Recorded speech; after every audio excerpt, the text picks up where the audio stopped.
Melody musicals. আমি সুজিত আপনাদের সকলকে মেলোডি মিউজিক্যালসে স্বাগত জানাই। আজকে একটা দুর্দান্ত প্রোডাক্ট নিয়ে কথা বলবো, সেটা হচ্ছে ইলেকট্রিক ম্যান্ডোলিন। যেটা আপনারা আমার হাতে দেখছেন সেটা হচ্ছে ইলেকট্রিক ম্যান্ডোলিন, দেখতেই পাচ্ছেন। আচ্ছা, ইলেকট্রিক আর অ্যাকোস্টিকের মধ্যে পার্থক্যটা কি? ইলেকট্রিকটা হচ্ছে আমরা এই যে যন্ত্রটা আছে এটাকে গিটারের প্রসেসর বা ডিলে রিভার্ব যে প্যাডেল হয় সেই প্যাডেল দিয়ে কিন্তু আমরা এই ইনস্ট্রুমেন্টটাকে বাজাতে পারবো।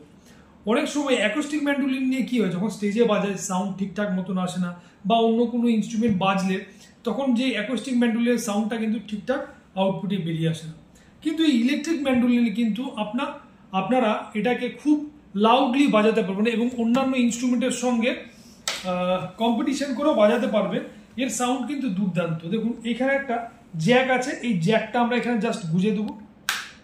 এটা হচ্ছে টোন কন্ট্রোল আর এটা হচ্ছে ভলিউম কন্ট্রোলার। এখান থেকে ভলিউম বাড়াতে পারবেন আর এখান থেকে টোনটাকে কতটা শার্প এবং কতটা ভোঁতা এটা কিন্তু করতে পারবেন আপনারা। এরপরে দেখেন আছে ম্যান্ডোলিনের অ্যাজ ইট ইজ ট্র্যাডিশনাল ম্যান্ডোলিনে যেমন 8টা তার থেকে, এরও সেম 8টা তার আছে। নেকটা দেখুন, এই নেকটা হচ্ছে পুরোটাই রোজ উডের এবং বেল্ট লাগাবার কিন্তু এখানে জায়গা আছে। এটা হচ্ছে ব্যাক সাইড, দেখে নিন। ম্যান্ডোলিন যেমন সাইজ সেরকমই সাইজ, শুধু সামান্য একটু অ্যাকোস্টিক ম্যান্ডোলিন থেকে একটু ভারী হয়। কটা ফ্রেট আছে দেখে নিন, 1 2 3 4 5 6 7 8 9 10 11 12 13 14 15 16 17 18 19 20।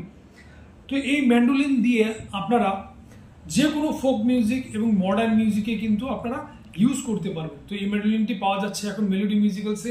আপনারা আসুন এবং দেখে যান এবং সংগ্রহ করুন। যারা আপনারা বাউল গান বাজনা করেন বা ফোক মিউজিক করেন তাদের উদ্দেশ্যে এই মিউজিকটি কিন্তু খুবই খুবই ভালো একটি মিউজিক। তার কারণ হচ্ছে যখন বাউলের দোতারা বাজাচ্ছেন বা অন্য কোনো বাউলের ইনস্ট্রুমেন্ট বাজাচ্ছেন, মাইকে দিয়ে যে সাউন্ড আউটপুটটা বেরোচ্ছে সেটা প্রমিনেন্ট বেরোয় না, তার জন্য অনেক রকম ডিস্টার্ব হয়।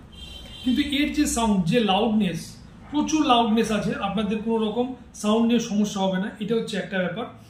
আর বাউল মিউজিক করতে গেলে ধরুন যারা এখন মডার্ন মিউজিক করছে, যারা গিটার বাজাচ্ছে বা অন্যান্য ইনস্ট্রুমেন্ট বাজাচ্ছে, তারা হঠাৎ করে দোতারা বাজাতে গেলে দোতারায় ফ্রেট থাকে না, তার জন্য তাদের একটা সমস্যা মুখোমুখি হতে হয়। কিন্তু এখানে ফ্রেট থাকার জন্য আপনারা যদি মনে করেন এটাকে দোতারা টিউন মানে সাপা সামা করে যদি টিউন করে যদি ভাবেন যে বাজাবেন, সেটাও বাজাতে পারেন।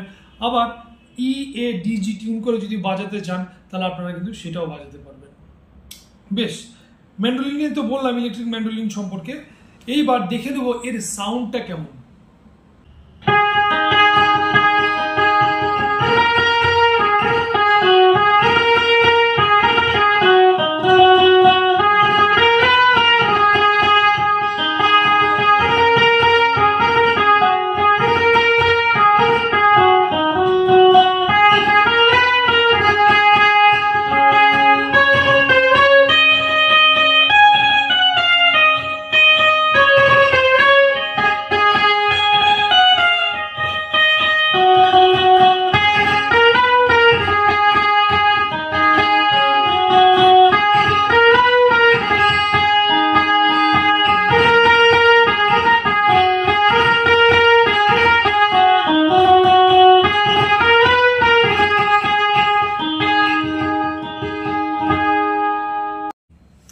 তো বন্ধুরা, এই ম্যান্ডোলিনের ভিডিও যদি ভালো লেগে থাকে বা আমার আদার্স যে সমস্ত মিউজিক্যাল ইনস্ট্রুমেন্ট নিয়ে আমি কথা বলি সেগুলো যদি ভালো লেগে থাকে তাহলে চ্যানেলটিকে অবশ্যই লাইক, কমেন্ট এবং সাবস্ক্রাইব করবেন। ধন্যবাদ, ভালো থাকবেন।